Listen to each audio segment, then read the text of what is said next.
Well, look, I think this is a lesson that we learn in emerging markets is countries that are running terrible fiscal situations, that are running current account deficits, that don't have reserves are subject to these types of volatility and swings in their currency. How long this lasts depends on how long Erdogan continues his fight with Trump over that pastor. And my guess is this is going to last a lot longer than markets think.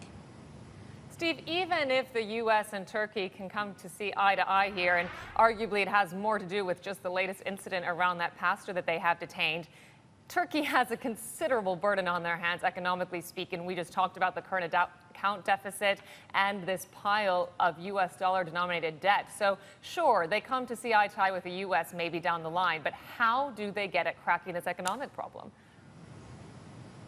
Well, normally that's where the IMF and the international organizations come in to help support that period of transition and to fund that current account deficit until they can get their fiscal house in order. But that means austerity and long-term planning. And at this point, it seems like Turkey is unwilling to go down that path. And I think that's part of the story of why we're seeing the weakening currency.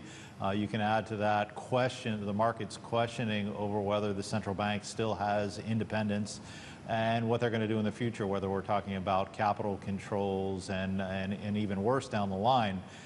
So it doesn't look at this point that there's an easy solution to Turkey's problems. And Steve, added to all this is the backdrop facing what's going on over at the Federal Reserve. More globally speaking, some liquidity concerns out there in the market. Do you think that's part of the reason why we're seeing this ripple effect in EMFX, including some of those markets right here in Asia? Yeah, the contagion has probably gone a little bit further than I would have expected. I mean, it even hit the Aussie dollar. You are seeing that traditional flight to quality where it's the Japanese yen, the Swiss franc, and the US dollar that tend to perform well in those type of environments. But it's gone a bit further than I would have expected. This should have been a more isolated incident.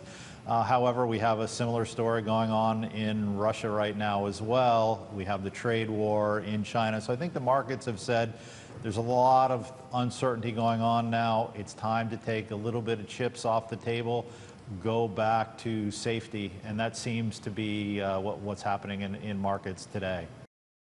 Hey everybody, it's Hadley Gamble from our new CNBC Middle East Bureau in Abu Dhabi. Thanks for stopping by. Now to watch more, you can try one of the videos that just popped up on your screen. And don't forget to subscribe.